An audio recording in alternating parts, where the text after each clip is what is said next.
Hey Toy Family, welcome to the Marsham Toy Hour, where we discuss anything and everything designer toys. I'm Gary Ham. I'm Teresa Hawkins. So we had off last week. Man, it is potent in here. We're selling the house. Okay, so we're selling the house, and this weekend is going to be the open house, in which we're a little stressed out about that. But so we had the carpets cleaned, and in this little studio that I have, it's like 270 square feet or whatever.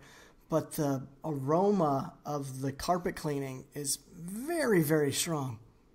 Oh, really? I didn't know it left a scent. It didn't in the house, but for some reason in this room, it's been trapped or something, and I might get a little sick by the end of this episode. No, I'm not kidding. It's really strong. Oh, that's right. You don't have any windows. No, there's two windows in here. I just don't have them open. I got the fan going. I'll survive. Oh, I'll make it through. Don't pass that on me, Gary. It's clean smell. That's what it is. It's a detergent clean smell.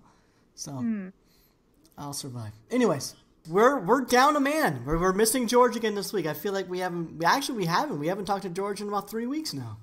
And I'm a little bummed too because we missed a week, and I feel like some big stuff happened in the scene that caused a lot of chatter, and people wanted to hear George's opinion, and he's not here. I know. There's going to be disappointing to a lot of people to know that George isn't on this one, because I want to know George's opinion too on some of these topics. So some big things happened last week.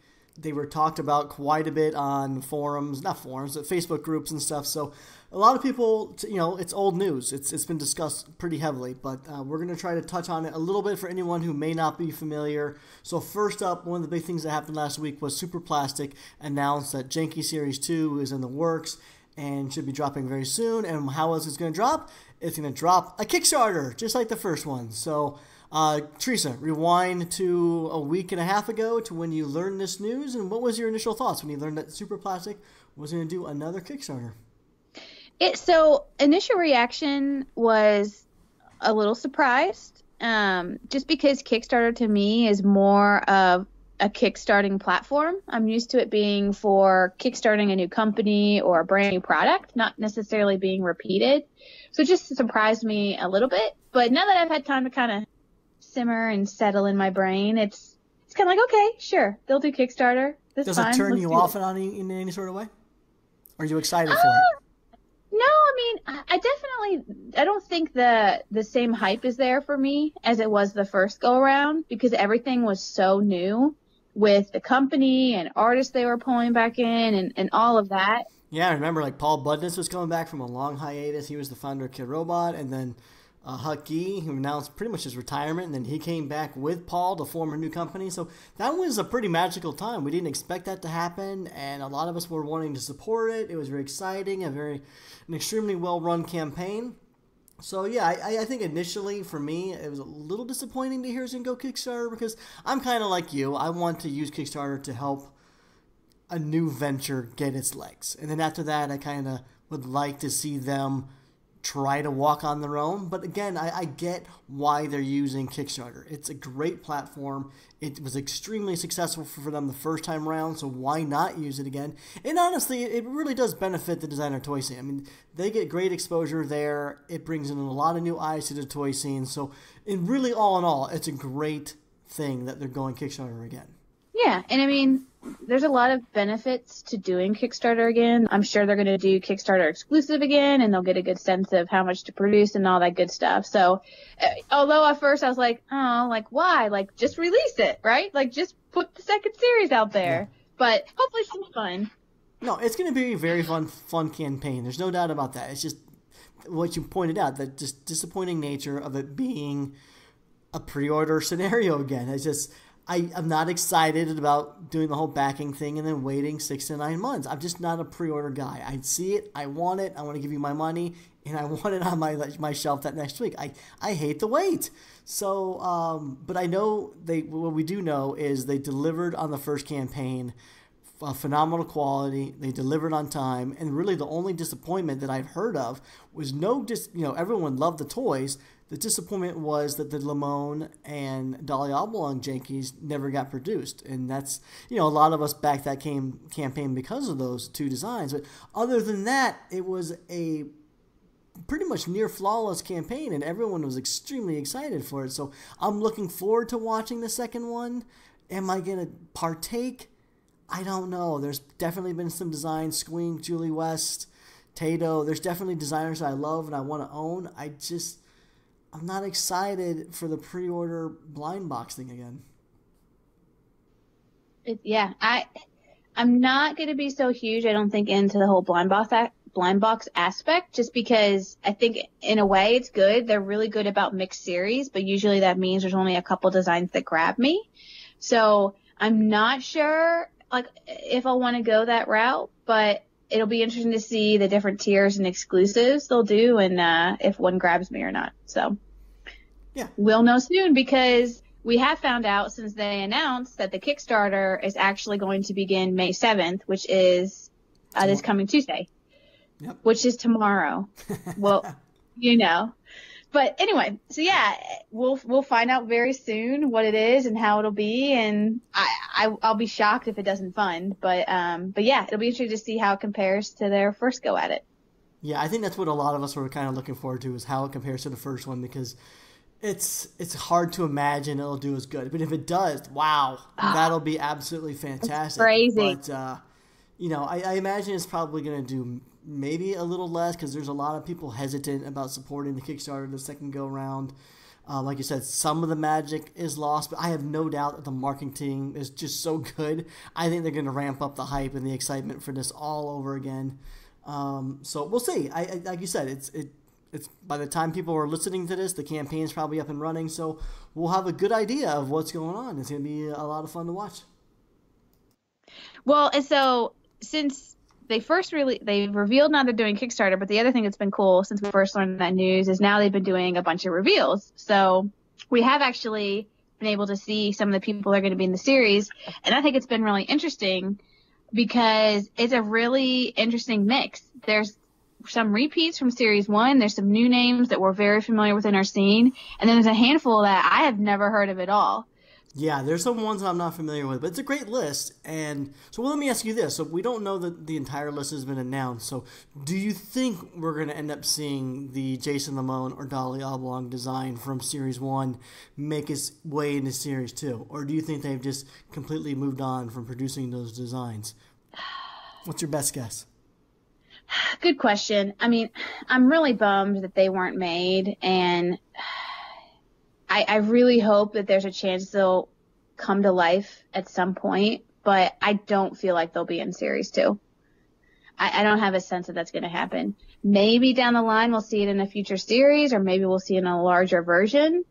I feel like they should be doable. I want them to be doable, but yeah, I don't know. And it's really hard. I think that's the tricky thing about Kickstarter, right, and following it, since we saw some of the designs revealed and then not make it into the series. I would hope it doesn't happen this go around. I think they've probably learned and got a better understanding kind of what they can and cannot do. So I'm surprised if that happened again, but no chance. I think they've learned their lesson.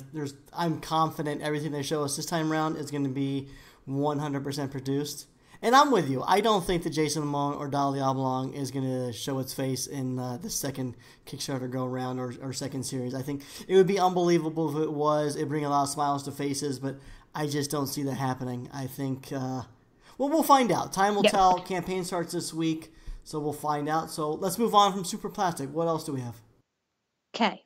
So yeah, again, something that was talked a lot about, but we saw that Kidrobot decided to get involved with Sonic and make some Wacky Pack kids meal toys. Yeah. I kind of want to talk about kids meal toys in general. First, we can talk about this whole Kidrobot thing. I think it's really cool because I know you and I have kind of on the side always kind of enjoyed kids meal toys and sort of got into a certain few on the side. So it's really interesting to see Kidrobot bring their cells into the game, so to speak.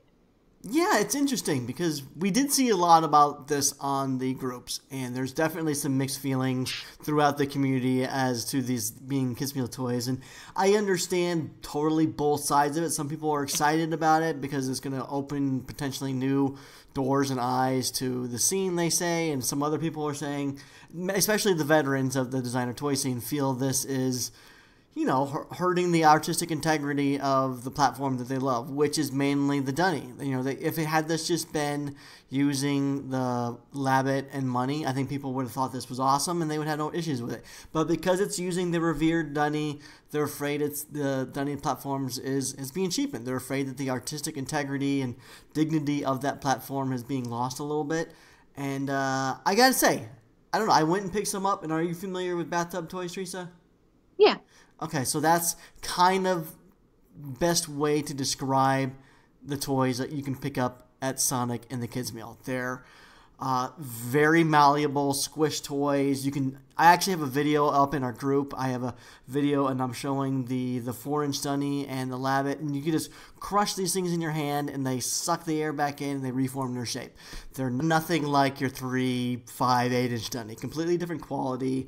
These are $1 toys. I want to say these are toys. These are not art toys. These are not, something that you're going to see in a gallery or the MoMA or anything. These are just toys cheaply produced for kids' meals. So you have to cut it some slack in that regard. But I have to say, the ones I picked up for $1, I like much more than I thought I was going to. I think I really actually dig them. They're up on my shelf, and I'm going to keep them. And I would, I'm not going to run back and get the others. The others don't appeal to me. But the two that I got, the Corn Dog Dunny and the Blue Coconut Labbit, are fantastic. And I kind of like that there's some squishability to them. So I like them. And the thing that I like about them most is the 4-inch unique size. The 4-inch Dunnies don't exist. And I know when I did a Dunny trivia contest when Igor was on, I screwed up and said that 4-inch Dunnies existed.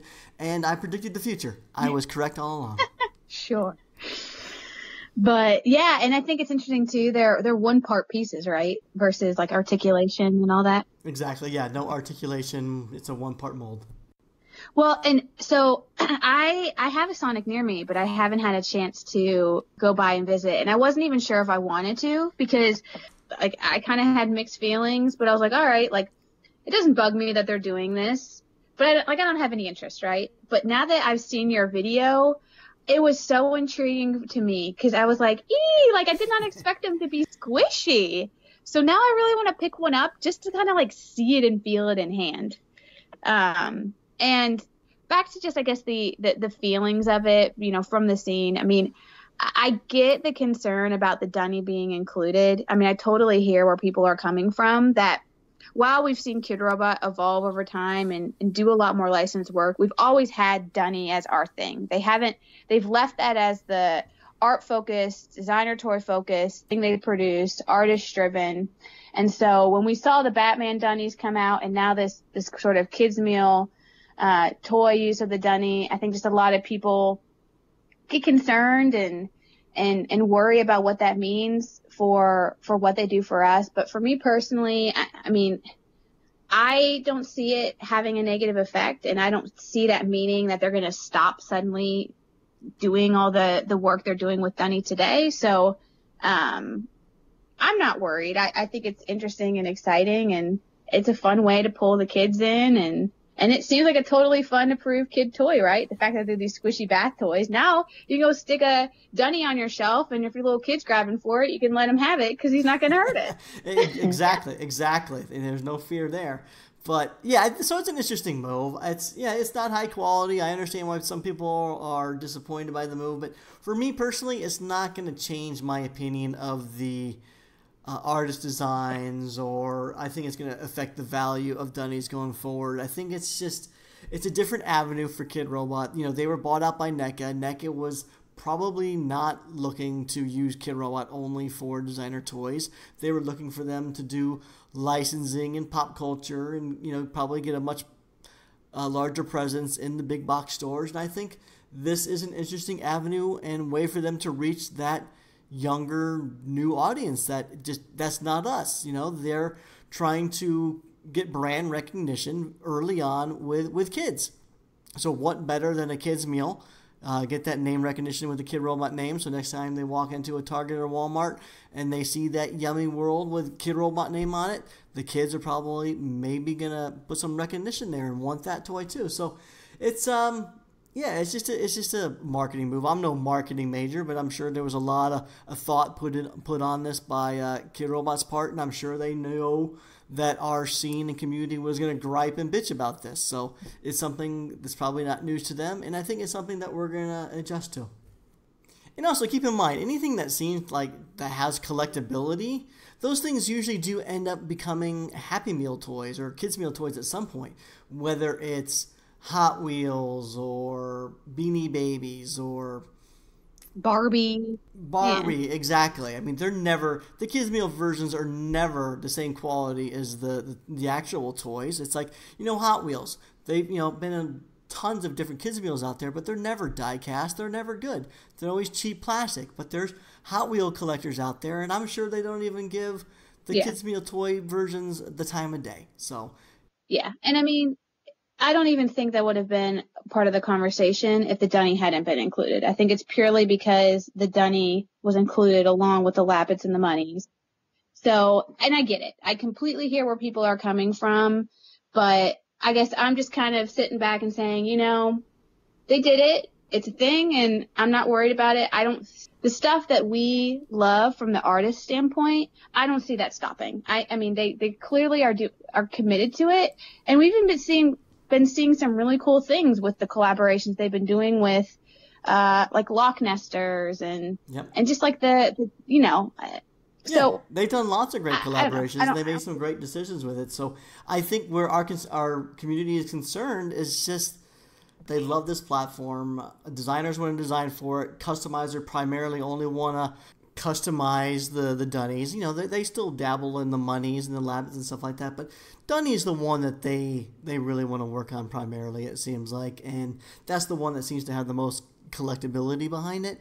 And so yeah, I think collectors are just concerned that the cachet of the Dunny is being I guess toyed with a little bit, pardon the pun, but it seems like that's the main concern. So I guess time will tell if they had reason to be or not. Yep. But okay, so we rarely get to talk Kids Meal toys on the show, Gary. Yes. And interestingly enough, along with this Kidrobot news, we had David Horvath on earlier this season, and Ugly Dolls, the whole movie, is starting to ramp up. I think it actually may be. We're gonna go see it. We're gonna go see it Sunday. Okay. Yeah.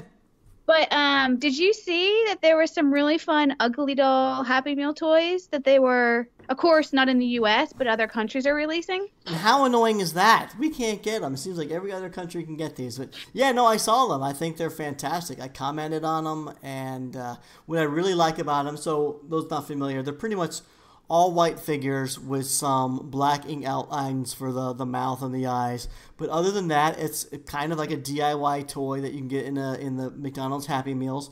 But what's nice about it is the hands are positioned to where it can hold the drawing utensils. So you can just put on your desk and it can hold your crayon or your pencil or whatever. They're pretty cool. I like them.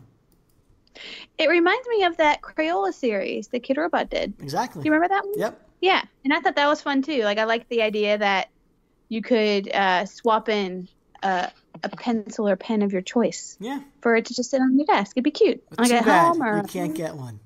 I know, and that's the pain. Like, I can't tell you, obviously being a collector of cute, there's a lot of cute kids meal toys out there, especially in other countries, and we just don't get a lot of them. But I do have to say the ones that Wendy's does are really good, and recently you turned me on to some really cool build your own car ones. Yes, those are amazing.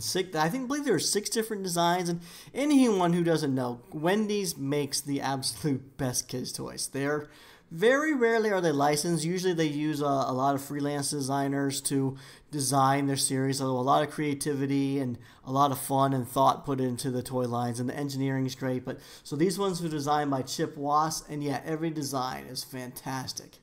Yeah, the designs are fantastic, and I had so much fun building them. The quality is really good. You would have no idea that it's paper, but it's like almost like thick cardboard, I guess. It's like a kid's book. Kids' books have that board paper, so it's really thick like sturdy. sturdy. Yeah, very sturdy. That's what I wish the ones for Sonic, the accessories for the Labbit. They're nothing. They're very flimsy. It's it's better than paper, but it's not nearly as sturdy as these ones that Wendy's provides. Yeah, and they're so fun. I love that they detailed both sides. So what you had was, like, you basically get wheels and some additional plastic parts, but then most of it was this thick cardboard type paper, and you kind of punch it out. Yep. But what was really cool is they did designs on both the front and back, so the inside and the outside of the vehicles both have designs to it. I don't know, I just had so much fun building it, and they look great, and they move, like the wheels obviously move, and I had to be good because you went out and got all of them, and I was, I'm trying to be better. I'm trying not to buy all the things, so I ended up only getting 2 of them. They're only $1. Seriously, I would probably pay $5-10 for these things if they were in the store. But the fact that I can go to Wendy's and get these, and my kids love them. We probably have 2 or 3 sets of all of them. But yeah, they're fantastic. Wendy's and their design and engineering or team is doing a phenomenal job. And when we had Chris Lee, the Beast is Back, on the podcast, he was kind of letting us know that he designed some in the past, but this month he commented on our Facebook group that stay tuned because around May 13th, they're going to be rolling out a new Wendy's toy campaign, which was designed by him and Matt Koffenberg, so I'm really looking forward to those. I know, and he's obviously not able to say any details yet, but I'm really excited. So it's going to be good. Yeah, and I think the fun thing too about all this, the whole kids meal thing is, and I won't lie, I mean, I do order kids meals, even though it's just for me. But I think it's cool that you can just go up and buy them. Like when I was buying those cars, I went through the drive-thru to order what I was ordering, and I said, hey, by the way, can I get some of the kids meal toys? And I told them the names, and they just gave them to me. I was like, okay, sweet. Yeah, I don't think a lot of people realize that you can buy them individually. And McDonald's, Sonic, they seem to have it on their cash registers. The times that I've gone to Wendy's, every time, they seem baffled, and they have no clue that you can do it. So what they usually end up doing is like, oh, let me ring you up a junior Frosty, and I'll give you the toy for that price. Or sometimes they just hand them to you as well. So. Yeah, for me, like I had placed an order, and I said, by the way, I was interested in some of the kids meal toys. I didn't know if I could get some. And they asked for the name, and I don't think they charged me for them. They just like gave me my food, and then were like, here's the things you wanted. I was like, okay, awesome. Cool. The sad reality of kids meal toys, though, Teresa, is probably 95% of them are destined for the trash and landfills. No. I know. Because most parents out there, they're not like us. They're not toy collectors, so they just see these toys filling up the back seats of their cars or filling up their kids' toy boxes. So they look at these toys as cheaply made toys, and so they're usually the first ones to get tossed. Killing our earth. Our you earth? Parents. No. They should don't. Okay, let's talk to me. Talk to me again when you have kids, because I have thrown away probably 95% of the kids' toys or kid meals toys that we've picked up too. So start donating them to like a little kids hospital or someplace where they can just go in a little box and get played with. That's true. Stop killing the earth, Gary. Okay. So yeah, Wendy's, in 2 weeks, go check it out. And usually these campaigns run for a month per campaign, something like that. Maybe a month. Probably more than that. Maybe 2. Yeah, usually about 2 months. So yeah. All I would say is for those who have heard us, and we can post a picture or something of these cars we're talking about. But since this new program is about to roll out, those cars are probably going away soon. So if you want them, go get them now. Yes, definitely. Yep. Okay, so can I say that if you don't feel like going to Sonic and buying a $1 dunny, this Friday you can go to my online store, superham.com, and for the low price of $650, you too can own a 20-inch Autumn Stag dunny. How about that? Well, and I will tell them that I highly recommend it because I already bought one.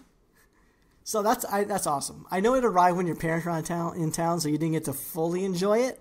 But what do you think? What was your first impression? Oh my God, it's awesome. I love it so much, and I'm not just saying that because I'm telling you. But yeah, it It, of course, arrived while I had my parents in town, so that made for a fun little awkward encounter of pulling a giant box into my home and having my parents give me, like, just blank stares. Yeah. What are you doing with your stares. money, Teresa? Well, of course, my dad asked, "How much did you pay for that?" And did you tell him? No, so I said, not that much. And my mom goes, "You can just say it's none of your business." So I said, "Okay, it's none of your business." But yeah, it was a little weird and hard to enjoy. I was obviously super excited, but yeah, I mean, honestly, Gary, it's so awesome, worth every penny. Like, I have zero regrets, and like, I don't even know if people realize, because the photos are a little hard to tell, I think. But one of my favorite details is that the wood details are actually carved into the dunny. Yeah, every single piece, arms, head, body, everywhere, yeah.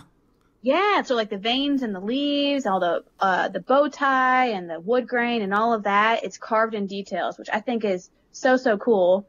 And there's also a really cool subtle dry brush effect. It doesn't show up in the photos. We spent a lot of time going back and forth trying to get that dry brush absolutely perfect, and sadly, it's not showing up in the photos that well.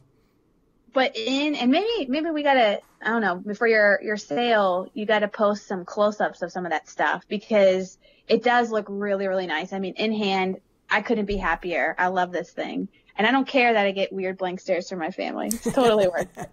But yeah, and what I don't know if people realize either is that the bird dunnies, the little 5-inchers, are actually separate pieces. So they're not like built in or glued into the piece. They're completely removable. So you could customize them, I guess, if you want. I won't be doing that, but you can move them around or put their toys on there. And the swing is technically removable as well. So it's kind of multi-piece. But there's also some really fun details on the back. And I don't know if they showed a lot of picture of those either, Gary, with the cute little leaf tail and the little sketches in the wood as if someone like carved into it, with the Gary was here and that Kidrobot. What does it say? Kidrobot? KR forever. KR forever. Yep. So it's so good. I'm so happy. I'm glad you like them, and I know there's some people that are bummed that they missed out. Maybe they slept on it, but now that they're seeing photos, I'm starting to see people, saying they would like that second chance opportunity. So you're going to get that this Friday at my online store, superham.com. What is that, May 10th? I'll try to put them up around 12 Pacific Standard Time, and I'm just going to make them what the retail was. So what was it, $6.50 shipped? So, Teresa, you're the collector. What do you think I should do for the AP? Should I do 5-inch Dunny Bird doodle like I did for the little contest that Kidrobot ran? You saw the doodles I did there. Should I do those, or I still have the DTA Dunny series Dunnies of the 3-inch Autumn Stag Dunnies that I never released? I can include a set of those with that. So what do you think would be more preferred? Both. No. Both. Greedy. No, honestly, I think the doodle, not that, like, if we forget about your life and time and all that, you've always heard me that I've said that I think it's really cool when people sort of do something unique for APs. And probably most people at this point have had a chance to pick up the 3-inch stag if they wanted it. That's true. So I'd probably lean the doodles. I think it'd be cool if you have the capacity and time to do that. I think that'd be a cool addition.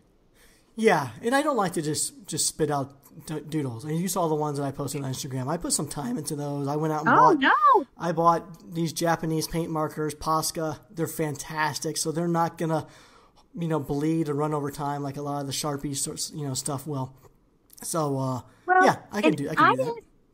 So I knew that you were going to do some that you just signed, some doodles, and that custom, because it was announced as a thing that was included as part of the pre-order. But I didn't realize you were going to do unique doodles. So when you posted the preview of that Hootler, I just thought all the doodles were going to be Hootlers. I can't believe you did unique ones for all of them. Yeah, I don't mess around. And you won one, so congrats. I know. So I'm really curious. It seems like it'd be really fitting for me to get the Martian, being that I'm on this podcast. But it'll be interesting to see which they give me. And I am super jealous of the winner of the full-on custom, because that purple full painted Hootler. Oh, it's so nice. Thanks. So yeah, you went all out. You did something. Well, I know it wasn't just me. I mean, Kidrobot was the one that reached out to me, seeing if I wanted to do that, and I thought it was important to do a little something extra for the collectors, give half of the people that spent that kind of dough on something the opportunity to win something a little extra, something a little special. So I'm glad that people enjoyed it. But so those blue are exclusive to me, so those will be on my online store this weekend, and again, those will be $13 each. So. If you like, I wanted to do it like bulk like this because I know, USPS shipping rates, just shipping in general has gotten very expensive. So I figured putting up these smaller You're price finally toys. listing the Hootlers. Now, do you think you're going to do sets, like a green-blue pairing, or are you going to list them up separately? So. Okay. I don't know. I haven't figured out the logistics of it yet, but I'm not going to assume people want signatures. So if you do want a signature, just request it and I will do it. So if someone wants a signature, they just need to comment in their order? Yeah, just leave a comment and I'll sign it then because a lot of people don't want stuff signed. Like me. Right, because you know what happens to Sharpie after a few years, right? You recently experienced that. We used to go to conventions with your little dumpling from My Plastic Heart and have artists doodle on it with Sharpies. And what happens to that 2 years later, Teresa? Oh my gosh, they're so sad now. They fade. The color changes. They start to bleed and feather. And yours, of course, you did a really cute Whooper Looper dumpling, and it's so sad now. It's weirdly colored, it's depressed. I need to bring it back with me so you can fix it up. I don't think that thing can be saved, but yeah, no, that's why I switched over to the Posca paint markers, or just painting with a brush and paint, because I've seen what happens to Sharpie doodles and signatures over a period of time. So yeah, I'm done doing that Sharpie stuff. Wise man. Well, okay, so I have one request. One, I'm very excited about the blue Hoot. I've been waiting. I think, last 5 points we saw them? I'll tell you what. It's been a while. I'll send you a nice care package. And I'm not doing it because you guys busted my balls on this stuff 2 weeks ago. I took a lot of shit over that, and I'm not doing that because of this. I'm doing that because I want to do it for you. Ooh. And can I just say that, I was full on joking. I was just kind of feeding into it because it was fun just to give you a hard time. But I know you were. I don't think listeners knew though. Just to kind of clear the air, to be honest, I was full on joking. I do not expect handouts or freebies at all. I just had fun poking at you a bit. But I obviously you're my friend. I like you as an artist. I'm happy to support you. I'm not gonna sit and be like, hey Gary, why didn't you give me that for free? That's just not me. For me, it's just a weird thing to assume someone wants something. I mean, I'm happy to do it for certain things, but at the same time, I don't want to just assume that you want it, because what if you don't? And then you're not going to say that you don't want it, and then you're just going to stick it in a drawer or closet somewhere. And I don't want that. Just buy it if you want it. I think you and I were good. Okay. But that's awesome if you want to send me them. I would be super excited. No, I'm happy. I'm happy to send it to you. I want to pay you in a compliment instead, though, because your photo of the 20-inch autumn sag that you received is beautiful. The lighting that you have in your house, you should never sell that house. It's such good lighting in that house, and you take beautiful photos. Oh, thank you. Yeah, the lighting in this house is really good. I get really good natural light. I love. You have those nice gray walls. That was my choice. I picked that color. See, so that's thank good. you. I have off brown walls, which is kind of poop color. Well, I don't want to say they're poop color. I'm trying to sell the house, Teresa. No, it looks good, but it's just a neutral. Paint. It's a neutral brown color. It just doesn't show well in photos. Your gray with the white baseboards always looks so good. Well, thank you. I actually feel really good because I've been repainting the house slowly, and I picked that. So I have this weird sort of all this toy clutter, but I'm kind of a minimalist. It's a very weird a thing to work through when I'm trying to style my house. But can I ask you something? What? Your photos. Is that first snap, upload, done perfect? Or do you spend hours with the editing? Honesty. Okay. I've Well, seen you at 5 points and how much you stress over posting a single image. I don't know why, but posting to Instagram is the most stressful thing ever. Like, it shouldn't be. It should be fun.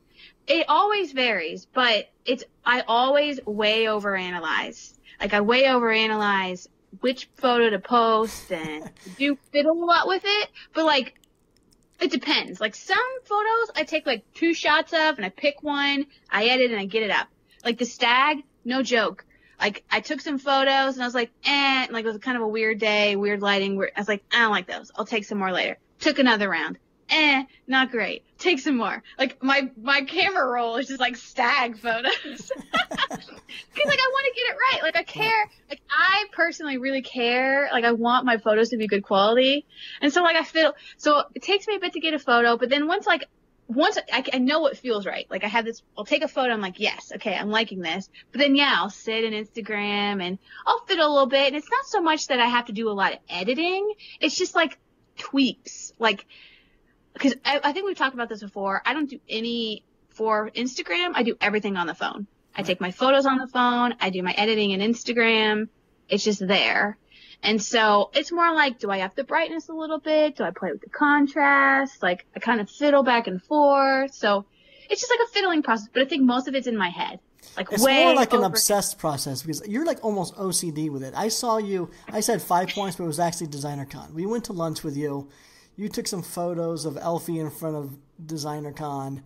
We go to lunch and we're sitting outdoors, so you're not getting, everything looks better in a dark room on a phone, right? So, but you were just uploading it to Instagram from sitting outdoors with the sun, and then you uploaded it. And I swear, for the next hour or two, you were like so disappointed that you uploaded that image the way you did and did the editing. You're like, I did it in the daylight and it doesn't look good, and I can't update it. I know. It's like, I get so in my head. Like, there are so many times I post it and then after the fact I'm like, oh, I could have tweaked it just a little bit here and it would have been that much better. Cause like, I care. And then like now, so what's laughable usually is I'll have those moments of like regret or overanalyzing or being like, oh no, like it's a little bit off. But then, like, later, like, now I look at that decon photo, I'm like, oh, it was fine. Like, what was I thinking? Like, that was totally fine. I'm a torture. It's like I torture myself for no reason. Speaking of torture, let's move on. We've been torturing our listeners enough with my self-promoting, and actually, let's take a break. Let's torture them with some sponsors. So if you want to know where to get some toys, we know where to get toys. And we got 3 great stores to help support. They support us, so please help support them. So there's myplasticheart.com, 3dretro.com, and strangecattoys.com. If you go to myplasticheart, be sure to use our promo code TOYFAM at checkout if you live in the United States. If you spend $75 or more, you'll get free shipping on that order. And if you go to strangecattoys.com, be sure to use our promo code Marsham at checkout and you'll receive 10% off that entire order. Otherwise, if you are in the New York area, you can visit My Plastic Heart. They have a great brick and mortar location out there. If you're going to be in town for 5 Points Fest, My Plastic Heart is going to have a Shoko Nakazawa show that Friday night before 5 Points Fest. If you are on the West Coast, 3D Retro has a brick and mortar location out there in Burbank, adjacent California. It's a beautiful store. I haven't been personally, but I've seen photos. It's awesome. George talks about all the awesome mural work on the outside, so it sounds like it's a place to definitely check out if you're in the area. And then for all your latest and greatest in designer toy news, be sure to like and follow SpankyStokes.com and TheToyChronicle.com and download the Toy Chronicle app at any one of your favorite app stores. All right, so what's next on the topic docket? Okay, so yeah, we were chatting. We did kind of start chatting a little bit of 5 Points, but there's a TTE going on now and 5 Points coming up. I'm going to talk about some of that goodness. Yeah, so 5 Points Fest is fast approaching. VIP, can you believe it's less than a month away, Gary? Isn't that crazy? It's like 3 weekends away now. I'm excited. I am booked. I'm ready to roll. I cannot believe it's now this close. I'm getting excited. Hopefully the listeners, if you're listening, hopefully you guys have already bought your passes. The VIP passes are now available. And actually, Teresa, this week they announced what the VIP toy is going to be. That's something that we've been looking forward to. And what is it? It's a Quicks. And, of course, we always butcher the different names of the Quicks toys.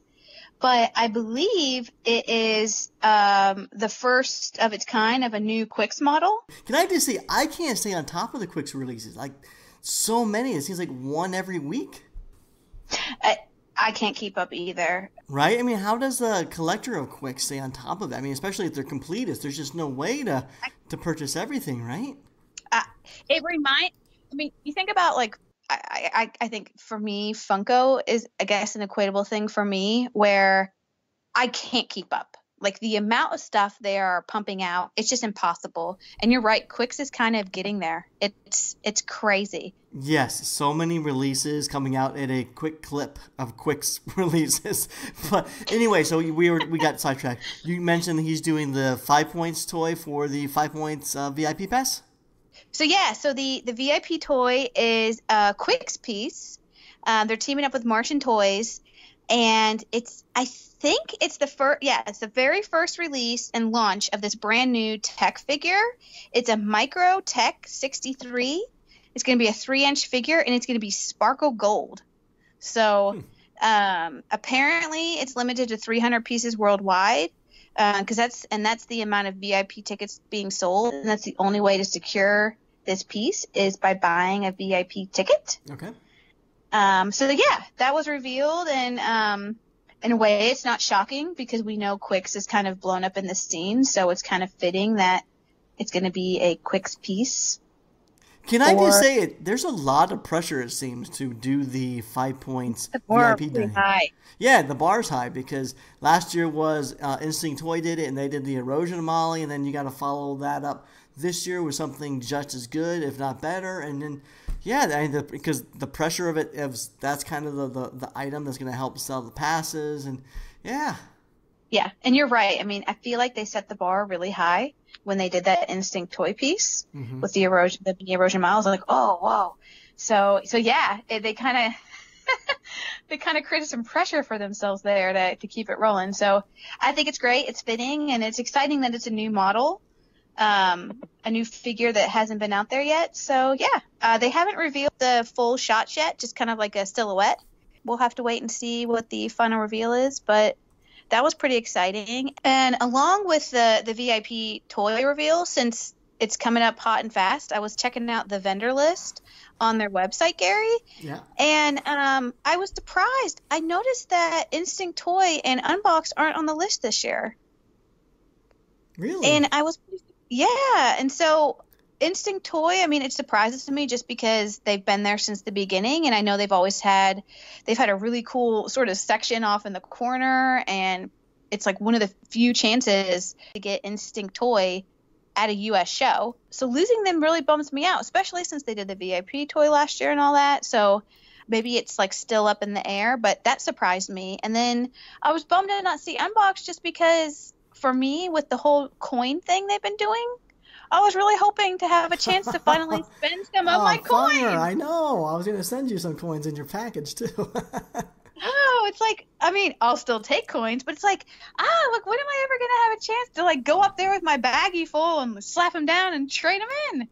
You know, I'm looking at the vendor list now, and there's like several people that were there in the last couple of years that aren't, like Kidrobot. I don't see them listed as an exhibitor, and really? I think they were sponsors in the past years, and I don't think they're sponsored this year. Weird. Some changes, I guess. Well, we're gonna have Clutter on. I hope to come on before, so maybe we can ask him about some of this stuff because I haven't seen a map or anything like that yet. But just looking at this exhibitor list, it does seem like those three aren't going to be there this year. But there are some new ones on here that look. I mean, Litter's Works is going to be there. That's pretty awesome. Oh, nice. Corey's going to be again there again this year. Justin Ishmael, Mutant Vinyl Hardcore, Mumbot, he'll be there. So yeah, I mean we've lost a few, but we're gaining some really good ones too. Well, and Litter's Works is blowing up because I mean yes. I remember we talked about them at Decon. It was kind of new, but with the I'm going to butcher it. The Yumisu. Usamo. Oh my gosh, I'm so sorry. I know it's based off an anime, and I'm so sorry, but the Yumasu or Yusumo figure has blown up. That's like the hot new thing, so it's exciting that they may have that there, but they've also been creating a whole bunch of new stuff. I'm constantly seeing new toys on their feed, so I'm excited for them to be there. And I've heard whisperings that wasn't it just on the last episode, Little Hut. that Little Hut's going to be there, and I am super excited about that because they carry some Casting Lung stuff. They carry a lot of Shoko Nakazakas with the Seedless and Byrons and all that. So do you think so we heard Shoko's doing a show at My Plastic Heart. Do you think there's a chance that someone like Casting Lung might be coming over as well, or Chino Lamb, or some of the other Eastern artists? I don't know. That'd be really cool. I think there's going to be a lot of news drop this month. I think there's a lot we don't know. Here's the thing. I mean, we talk about this every time there's a show coming up. The news always flows in. Just like TTE. I feel like all the TTE stuff just like hit us right before the event. And the same thing's going to happen with 5 Points. I mean, we'll hear trickles about tickets for sale and the VIP toy reveal and the map will be released and all that. But I feel like a lot of that news of special releases and who's making what and artists coming, we're going to hear about that anime. You know what? I bought you a special shirt to wear at 5 Points Fest. And I don't care what you say, you have to wear it. Okay. I might not be seen in photos with you wearing it, but you have to wear it. I'm so curious. I feel bad. Other people might not want to take pictures with you wearing this shirt. No, they will. I'm intrigued. They'll get it. It's a very Teresa shirt. All right, I'm up for the challenge. I hereby commit to wearing said shirt. You're going to commit to it, sight unseen. I'll commit to it. Okay. It's not like, okay, well. I don't know if I got your size right. Hopefully I did. I wanted this to be a surprise, so I took a guess at what. It's a unisex shirt, medium. That's my size. Okay, good. Now okay, but it's not like bad, right? We'll have to wait and see. Like would my mother approve? No. Oh goodness. I don't think so. Maybe. Here's the thing: it's subtle, and your mom might not even. Your mom is probably like you, and that she would probably be blind to what it is. You'll see it when I give it to you. Okay. I'm up for the challenge. So I guess we'll see. I'll be wearing a fun new shirt. You'll be wearing a fun new shirt. Yep. I still really want to do the fun little clear backpack display thing, but I don't know if that's going to happen. Oh yeah. The STS coolness. Yeah. So you were talking about. Okay, we'll have Clutter come on and we'll talk more 5 Points Fest. So let's move on to TTE, Thailand Toy Expo, that's going on right now as we speak, and we saw the map for that, and this is the one that's in the Central World Mall in Bangkok, Thailand. So it's in a mall, it's free entrance. But what do you think about the map? Because it's not all centralized in one part of the mall. It seems very spaced out throughout the mall. How do you feel about that? Yeah, it's kind of compartmentalized. Yeah. Okay, so here's the thing. It's a free event, Gary. Free. And it's in a mall. Yeah, so... Yeah. There are storefronts and things they got to work around. So, I mean, logistically speaking, I get that they may not have a bunch of flexibility. So, for me, I'm kind of like, okay, whatever. But I think in some ways, it probably is a little bit hard to navigate because I think the trickiest thing for me would be how to, line up. Malls have a million different entrances. Is there different lines for different areas and where do you wait? Was there this giant crowd outside the mall? And I'm pretty sure there was, because actually now that I think about it, someone was saying that there was just herds of people, and I don't think there were any lines or queue numbers. You remember where they were talking about the crazy organization that STS had with these lines and 50 people would go in this waiting room and they'd all get numbers. I don't think any of that happened for TTE. But again, it's this free event in a mall, so it's a bit different.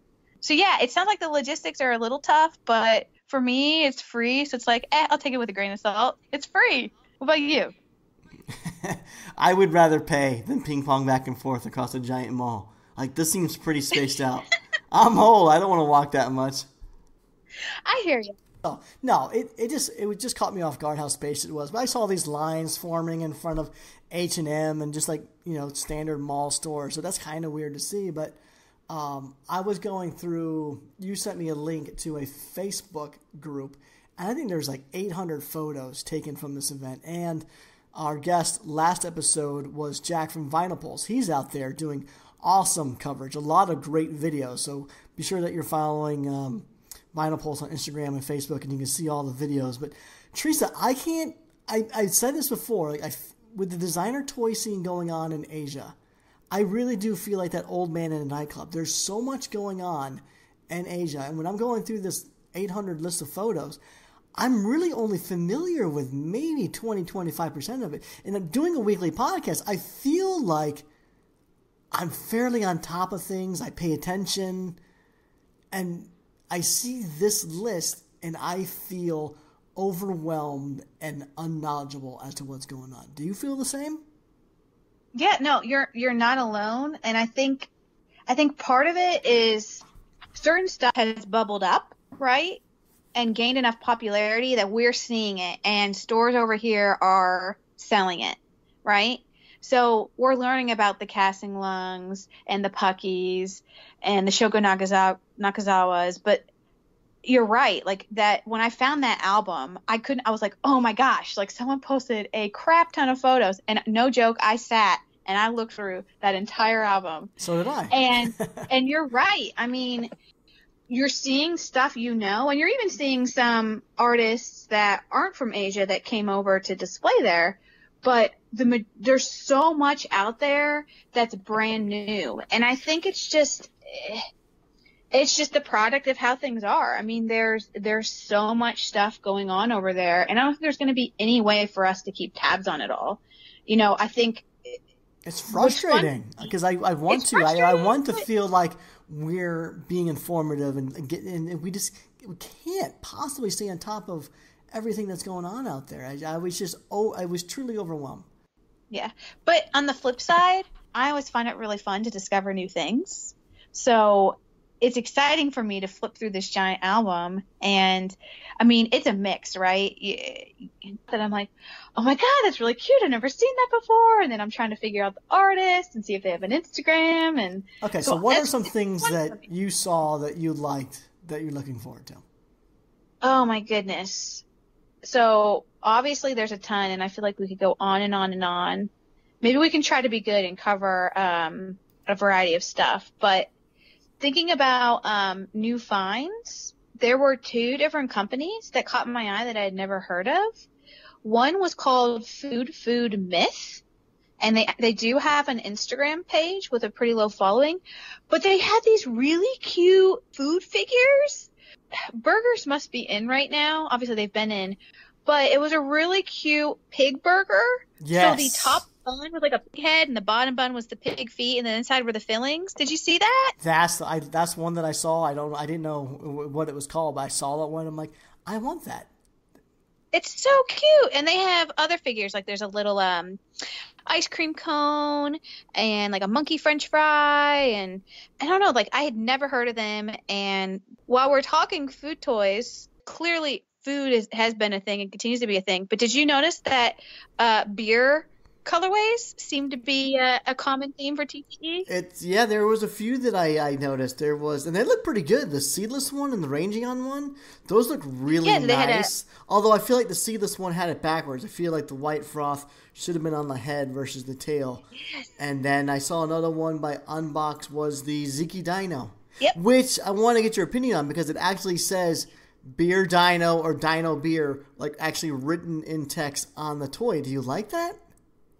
Okay, yeah, and, well, okay, so the Litters Work, Yumasu's we were talking about, they just released one for TTE, and it's a peach juice colorway, and they wrote peach juice on it, just like the Ziki Dino said Dino Beer, and I don't get it. It kind of reminds me of those cars that you see on the road with the personalized license plate that says Red Vet or My Car. It's just so obvious. It doesn't need to be said. So with the stuff written on the toy, is it a turn off for you? Yeah, I mean, it does turn me off a little bit because, I don't know, I don't need the interpretation spelled out for me. Like, yeah. I think it's fun when they do different colorways. Like, they did a Pepsi one for the Yumasus, and now they're doing different drinks and stuff. But, like, I like that it's inspired, but it's like if the Burger Elfie had Burger Elfie written on it, or, like, it's unnecessary, right? Like, I know what it is by looking at it. And even though, like, peach juice might be the drink you're inspired by, like, I don't need that written on there. I just like just have it as is. You know what's weird about this, too, is these are done by Eastern producers, and they're all in English. You know, I didn't even think about that. Yeah. Huh. Huh. Yeah. Huh. Huh. Yeah, I'm not sure. I mean, even the Marsham Toys did that bat release just today, and they had one of the colorways had the colorway name on the shirt. Oh, okay. And so I don't know if that's just a thing. Maybe I've never noticed it before, but I don't know. It seems like this, for me, it kind of feels like a new thing, and I'm not sure why people are doing it. That's a new trend. I don't know, but, like, I don't, like, if you were to go make a burger Whooper Looper or something, like, are you going to stamp burger Whooper on it? No. Yeah. So speaking of other food toys that I saw there, you're familiar with Mr. Yolk? Yeah, that's like a little hard-boiled egg guy. The angry one? The angry hard-boiled egg, yeah. So I don't know which company is doing it, but that is seeing its way to a miniseries. And at this time, the original Mr. Yolk, those were resin. Now it's going to be a vinyl miniseries of several different Mr. Yolks. So I think that's pretty cool. That is cool. And, you know, speaking of other miniseries, it seems to be like, I don't know, maybe it's the year of the mini too, because I feel like we're seeing a lot of figures that were made kind of as a single thing being turned into a miniseries. And I saw two other ones that I thought were really exciting. One is, you remember Yo-Yo Yang? We've talked about her. She did those bats, and now Rabby with Unbox. Yes. She's also been doing another figure called Kenneth the Fox, or Kenneth Foxes. And I'm deducing this purely off a photo, so grain of salt here, but it looks like she's going to get a mini series of her cute little Kenneth Fox figure in a bunch of different poses. So, like, curled up in a ball, or like sitting or sleeping. So my guess is that maybe through Unbox, possibly, since she's been working with them for her other stuff. And then, have you ever heard of Avo Friends, Gary? Yeah, that's the one that has like a guacamole kid that you really liked, or an avocado kid. Yes. Yeah. So they're different fruit head characters. There's an avocado, an apple, a banana. Right. But the avocado one is my favorite. It's got this super adorable face. But it looks like Avo Friends is in works to do a mini series with Toy Zero Plus of those different characters. So everything gets a miniseries. You get a miniseries. Oh, you get a miniseries. You get a miniseries. Miniseries for everyone. How do I decide which to get and how to afford? And I'm gonna give you a challenge, Teresa. We're talking about things that appeal to us. Let's talk about something that you and I necessarily wouldn't purchase that was seen at TTE. What'd you say? Okay, well, real quick. Can we go back to food toys real quick? Oh, okay. Because it's a good topic. But back to food toys really, really quick. I do have to say, while I've seen a lot of stuff that I do like, because I think the beer theme is fun, and obviously I'm always down for a burger toy, but I found the Burger Elfie colorways that the Unbox did a little odd. They did these crazy multicolor rainbow giant, like 5 million patties stacks. I saw it. And can I just say, I don't like it. I don't either. I'm sorry, Dan. I love you, but it just doesn't look like a burger patties at all. It actually looks like, to me, I first thought it was a stack of macaroons. I didn't see burgers in it at all. Exactly. It's like, I want my food toys to at least resemble the food that I think it is portraying. Like, but who knows? Maybe in Japan there are rainbow-colored burger patties. I don't know. Yeah. Like, if anything, it made me laugh. Like, it cracked me up. And I know that different markets have different things, and I probably sold like hotcakes, and Dan would be like, "You're dumb. These were awesome." But I'm completely on the same page as you. When someone's doing a food-based toy, I want it to look like that thing. That's why the Elfies that I own that are burger Elfies are the ones that match the color of a burger. And they've done some awesome colorways of like Sprite Elfies that look like Sprite, and even the Umisos where they do the Pepsi or whatever. But I always like it to be like the thing. So I'm never going to be the one who's into purple Elfie burger, because a burger's never going to be purple. But there are people out there who are like, oh, that's so cute. I love purple. I'm going to buy it. So maybe we're just not in the market for that. But I thought that was really interesting. And yeah, so. Okay, now. Okay. Accept my challenge. Okay. So let's see here. Let me try to think of. Okay. One thing that I did see that was getting a lot of chatter was this new course piece that was revealed at TTE. It was this elephant type figure, but it was, I think it's based off a figure called Ganesh, which is sort of like a Thailand symbolic thing. Yeah, it's a god in the Hinduism religion, yeah. Should I talk to this better? Or is that sound okay? Smart. Okay. Well, yay. But yeah, there was this figure based off Ganesh, and it's really, really cool. So I just sent you a photo of it so you can take a look. But it's just a really fun color palette sitting on a water lily, and it's got a nice gradient from kind of yellow to orange to pink. But that was revealed, and a lot of people are excited about it. It's a little hard for me to tell what size it is, but it's a really cool figure. So and it's got a little man boob action. So we like our moves. Fits in, but yeah, I thought that one was really cool. That's a little outside of us. What's another one? I know we talk about them a lot, but Labubu, there was one that I saw, and I think it might be. You know how they do a lot of collaborations out there between artists. Did you see it's a solid white Labubu, but it looks like it has mucky texturing of an Instinct toy, but then it has the horns on the head like a T9G. That pink proto. Yes, I saw that. Do you think that's a collaboration between 3 artists? It might be, because you're right. To me, the fur texture reminds me a lot of Mucky. And it does kind of have, because we've seen that Ranger on Labubu previously released that has that horn feature on it. So it could be. It could very well be a 3-way crossover. I don't know. Yeah. But that one is really, really cool. And again, it's sometimes hard in all these photos to determine how big these things are going to be, but it looked like it was going to be a pretty hefty piece. Yeah. Did you see the Freeney pieces over there? Oh, there was like a Bear Brick one, right? Well, there was Bear Brick, and there was also the monkeys that Freeney did. Oh, that's right. And those look amazing. Yeah, those were really, really cool. I mean, we were talking about Quicks producing a lot of stuff. I mean, Freeney, he seems nonstop. He's turning out lots of products with a bunch of different companies. Yeah, and I think it's cool that the collectors of Freeney are always getting kind of this similar approach where it's half dissected. Yeah. So he's sort of following in line with all these. And you're right. I mean, we've seen stuff from Mighty Jaxx. We're now seeing stuff with Instinct Toy. There's the Bear Brick I mentioned. So, yeah, he's just... He's done things that I'm now like, he'll post, and I'm like, what? How is he going to do that? Like, recently he did the Mickey hands. Oh, the artist's name is escaping me. Oh, the OG Slick, the LA hands? Yes, there we go. Oh, yeah, those are... I didn't know how he was going to do that, and he pulled it off, and it looked fantastic. And it was like instead of a half and half, it was each hand cut in half.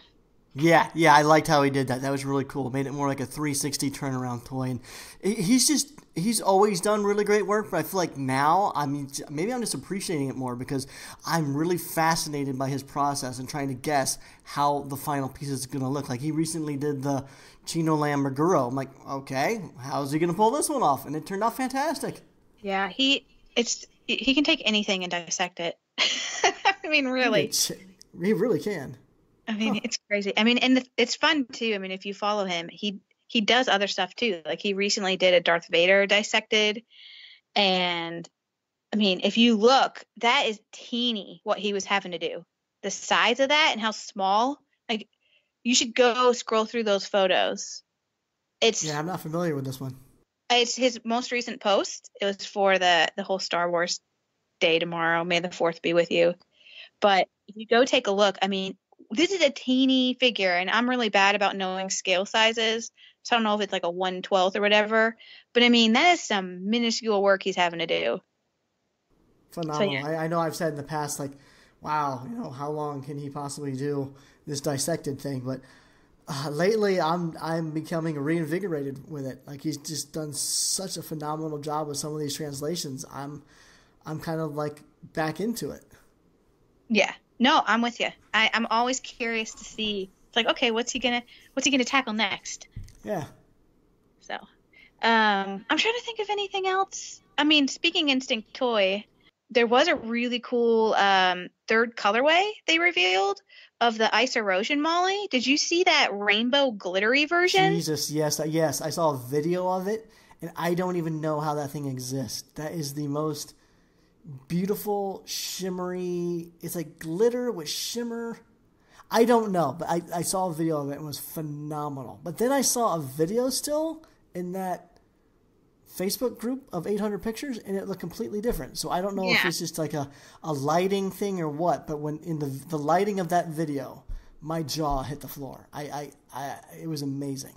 Yeah, this thing is, it looks to me like it's stuffed with glitter, but also like shaped glitter, because if you zoom in, and actually Instinct Toy posted a few photos to their feed as well, Gary, but it looks like some of the glitter is shaped like snowflakes. So like when you zoom in, it's not just straight up regular glitter. They've got snowflake glitter, and then they somehow have managed, I guess it's probably paint, I'm guessing it's paint applied on the outside, but this really pretty rainbow gradient.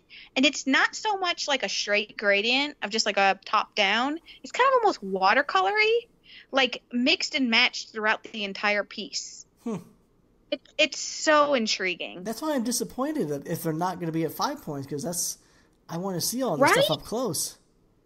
And it bums me out too, because I always hold off because it's so hard to get their pieces. Yeah. Like at TTE, and this is actually a common thing I'm noticing that TTE did, that Instinct Toy followed, but each day they are doing different releases. So day 1, they have like 5 things. Then day 2 is another 5 things. And day 3 is another 5 things. So it's almost like you would go to the booth for different things each day. And it makes it really hard. Like, and they don't do a whole lot of lotteries or sales online. When they do, they're typically lottery style. So you're still just for a chance for it. So when they come to 5 points, it's just a really nice opportunity to be able to get a hold of their stuff. But yeah, it's. I kind of like that different thing each day thing. Really? I would like. Well, I mean, I understand the pros and cons of it, but I kind of like, when you go to an event and you go back on Sunday and you feel like you've kind of seen it all. It's kind of nice to be able to go back and have something to look forward to. As long as you're aware of it. I think that's the big thing is I don't want a surprise drop on a Sunday and I find out that I missed out on it.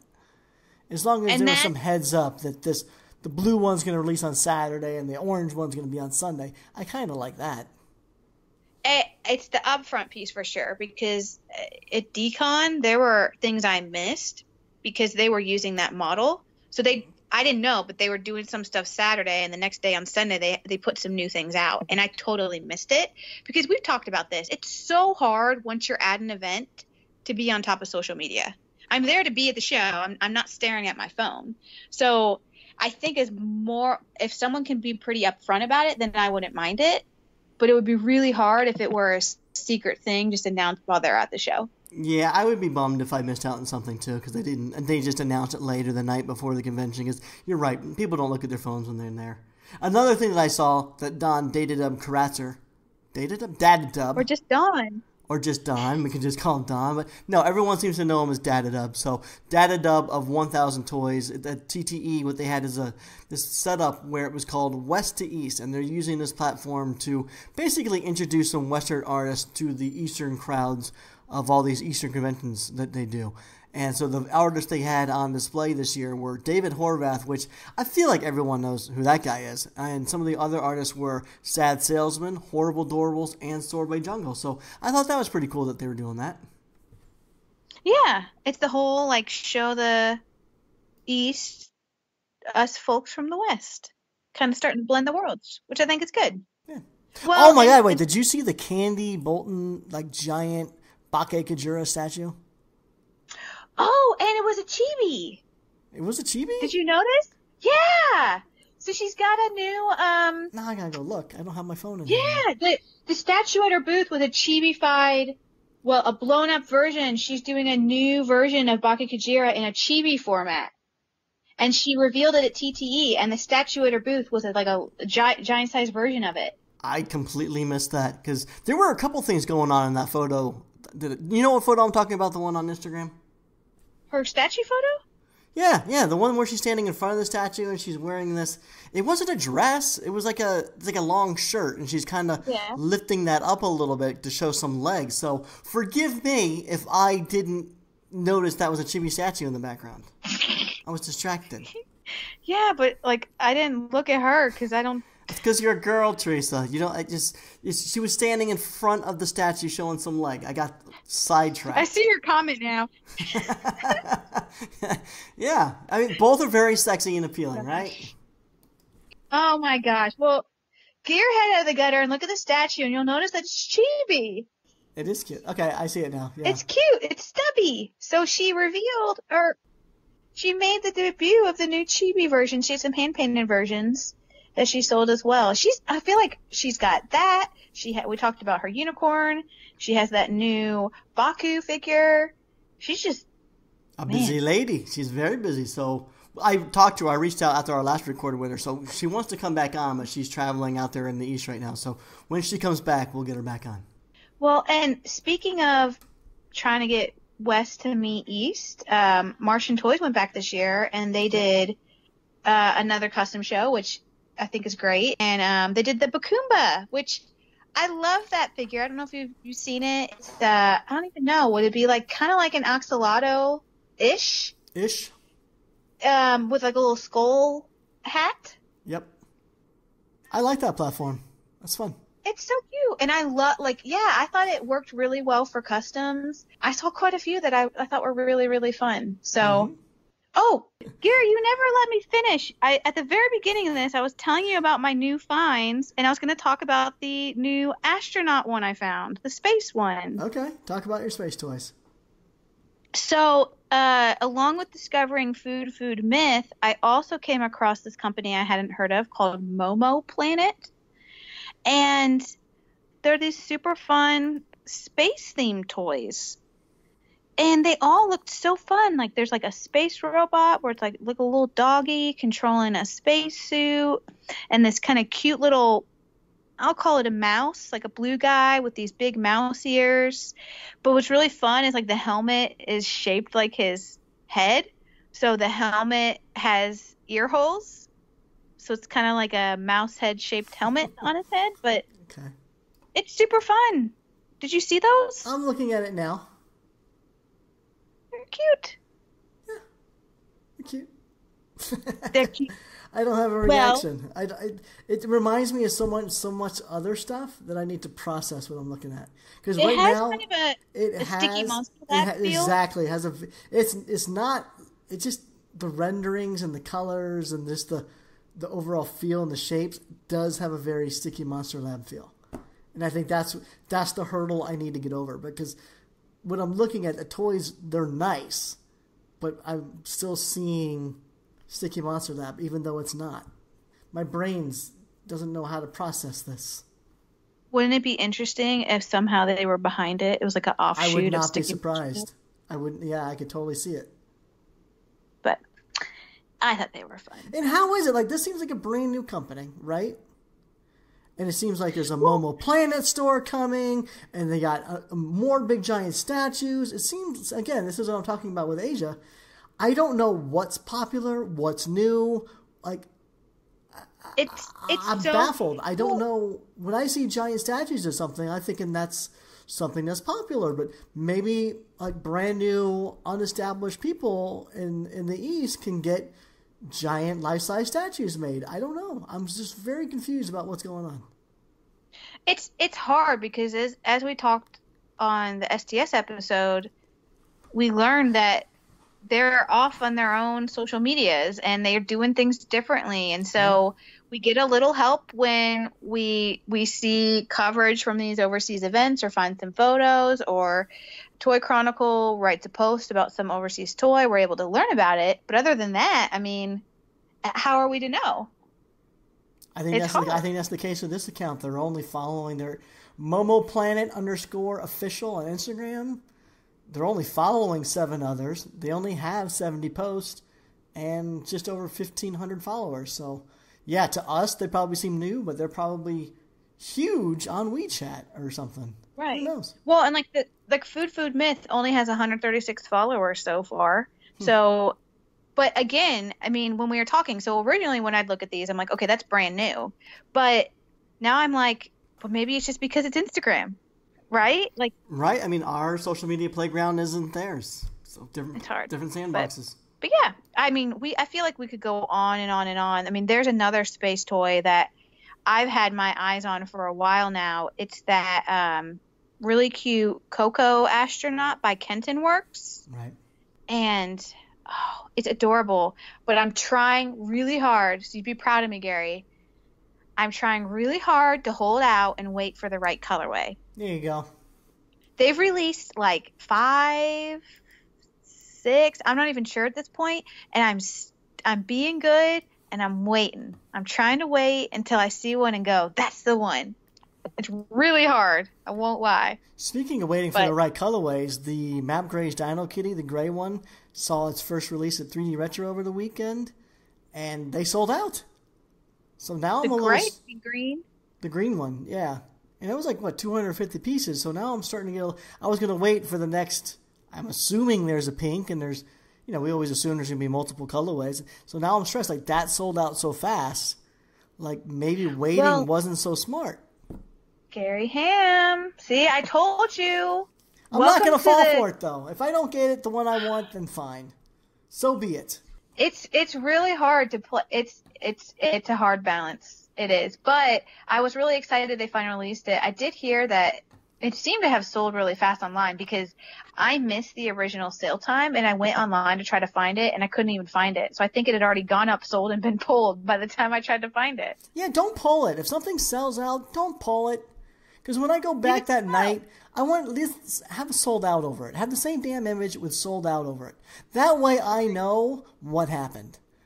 Because otherwise I'm going to 3D Retro and I'm like, oh, maybe it's just not here. I'm searching it. I'm clicking on new releases. I'm clicking on exclusives. I was all over that website and then I finally just came to the conclusion, maybe they just ended up pulling it. So yeah, if something sells out, leave it up so we know. That's all I'm saying. That's a really good point because when I first looked, I actually wasn't even sure if it had gone up online yet because I know a lot of stores will sometimes do sales in store first and do online a little bit later. So I thought maybe it was a staggered thing and that was why I missed it. And then later I read comments that it sold out. So I was like, oh, okay, like I just missed it completely. So yeah, I agree. I think putting it up and then marking sold out and leaving it up for a bit just to help people out would be a good idea. Okay. So there was lots of other good stuff at TTE that I saw, but we're running pretty long. There's one thing I want to get your opinion on. And I think you're just the person to ask about it. So did you see this thing about Instagram doing like a beta test to hide likes and putting the focus back on photos? I did. What's your thought on that? And maybe can you explain it better than I just did?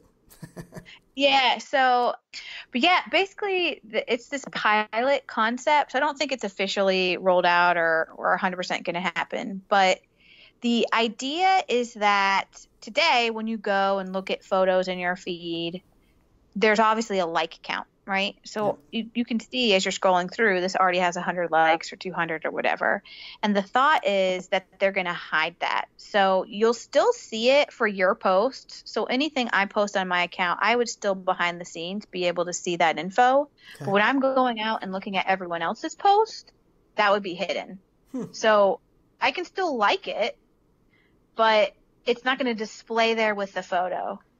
It's an intriguing idea. I mean, it doesn't really, like, for one, I like that I can still see it for my post, because sometimes it's just interesting to track that, and sometimes I like to get a feel for the types of photos people might be into or want to see from me. But, like, when I'm going out to like other posts, I'm not liking them because of the likes, you know? Like, I was going to say like a lot, but I like them because I like them. Right.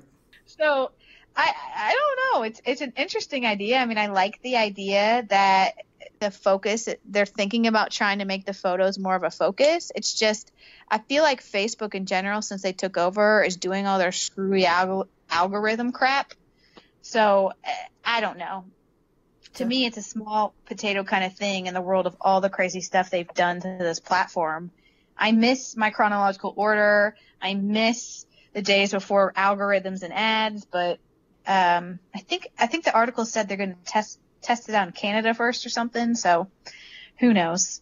I can't imagine it's going to be well liked. I'm not, paying attention to likes seems kind of trivial, but it does kind of help gauge what's liked, what's not. And, I've always kind of valued comments much, much more. If someone's willing to take the time to actually type something out, that's way more valuable to me than someone just... I've seen people scroll through Instagram, and sometimes I feel like they didn't even see the image. They're just programmed to double tap.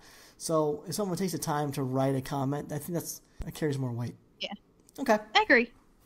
Yeah. So real quick, one more thing. Speaking of Don Dadadub Kratzer, he put together a really cool graphic that shows all the different shows. But it's a lineup of all the different designer toy related events happening this year.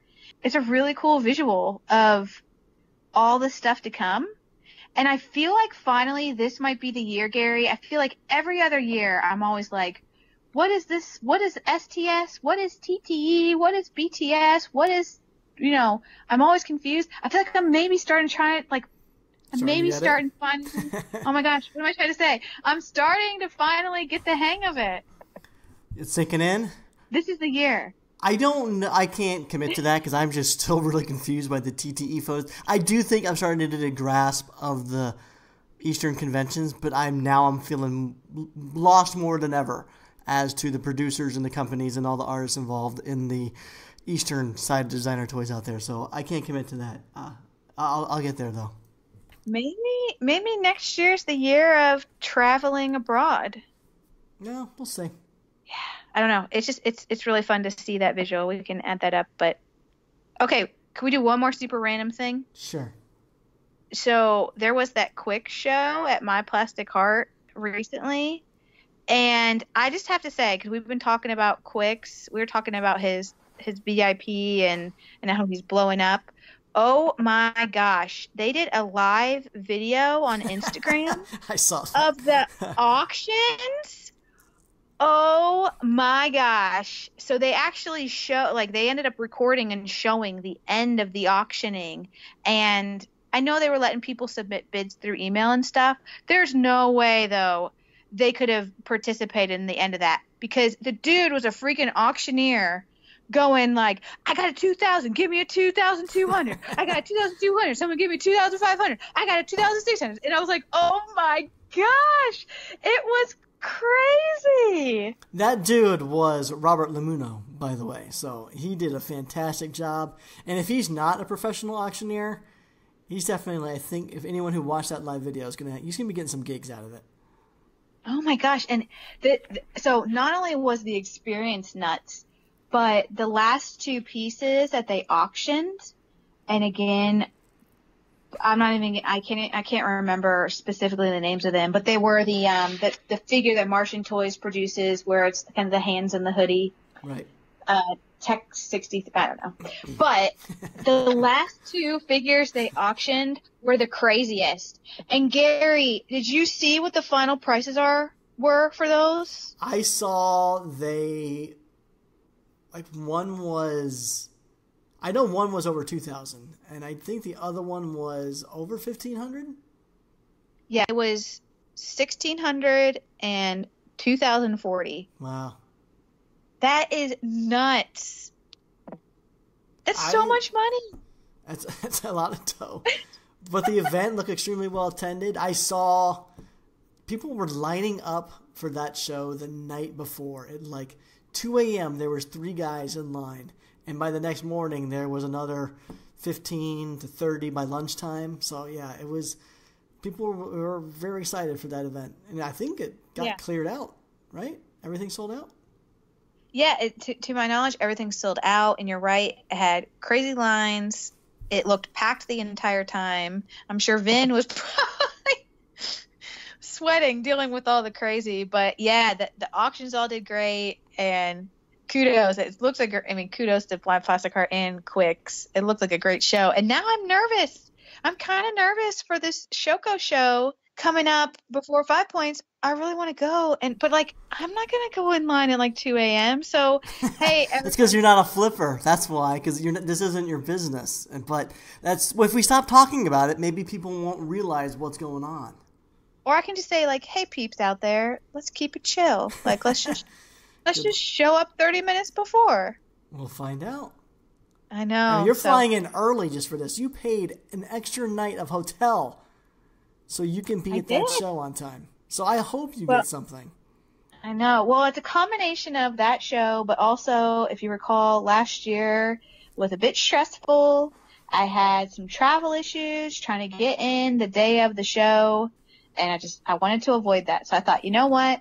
If we fly out Thursday and something happens, I still got a little bit more time. I hope it works out for you. But we're about to wrap up, so I want to get your opinion on one last thing, and then we can wrap this up. So Marsham Toys today announced this loyalty program they have going on with their customers. And it's just news to me. I read about today they had this release of a new vinyl toy that Marsham Toys produced. It's called Midnight Moonbat. It's by an artist named Megan O'Brien. She goes by Nightly Made on Instagram. So this is her very first toy. Marsham Toys helped her produce it, and it's a beautiful looking toy.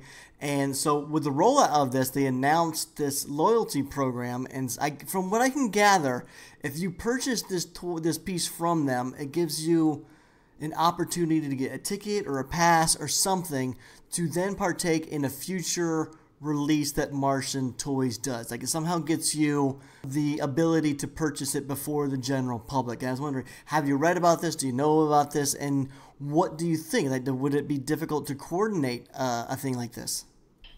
Yeah, it's interesting because I saw that too, and it's called Loyalty Plus, right? There you go, Loyalty Plus, yeah. But it says if you buy a piece, I assume they'll do multiple. So if you buy a Loyalty Plus piece, it grants you first access to one future vinyl release. But it's not necessarily the next one, so you can kind of bank it away, it sounds like. Kind of like points almost. That's what I mean. How are you going to track that? Because what if something, let's say this bat one has 100 pieces, right? Then you have to manage 100 people potentially wanting to use their Loyalty Plus at different stages, whether they're using it at 5 Points or a Quicks online release. It sounds great, but wow, I would not want to be Marsham Toys to try to manage this. Yeah, I love the concept. As a collector, I think it's super fun. We've talked about the Unbox coins, and My Plastic Heart has points, and there's always different loyalty and reward programs out there. So I think it's great. But yeah, logistically, it'll be interesting to see how they manage it and how they'll deal with it. So they said that there's a release tomorrow they could use it on, but I don't how are they going to do that? So they're going to have a secret link that they send an email to these select people, or do they have to email them within a certain time frame? So yeah, I don't know how they're going to manage that, but I love the concept. No, same. I like it too. I was just kind of curious as to what you thought of how they're going to execute this. Oh, here we go. Wait, someone commented, they bought the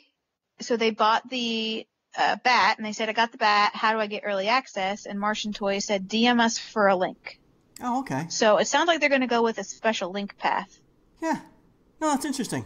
This is an interesting take on a loyalty program, so interesting to see how it pans out. But Teresa, what do you say, let's wrap this thing up? Sounds good to me. This was fun. I feel like we covered a lot. We covered a lot of ground, and we were down a man, too, so... We miss you, George. Yeah, we do miss George. I'm sure the listeners definitely miss him too, especially for this week's episode. So hopefully he'll come back soon. But until then, how about we wrap this up? So Teresa, why don't you take a brief moment and let our listeners know where they can find you? Sure. If you all want to find me, check me out on Instagram. My username is tmhawk24. And anyone who wants to know where George went, he hasn't been on for a couple weeks, but he's still around. You can find him at Double G Toys on Instagram or doublegtoys.com. And I am Gary Ham. You can find me at garyham.com. Nope. Superham.com. Or Gary Ham on Instagram. So, this has been the Marsham Toy Hour. We try to do this every week, not because we have to, but because we want to. So until our next transmission, we're going to sign off. Bye. Bye.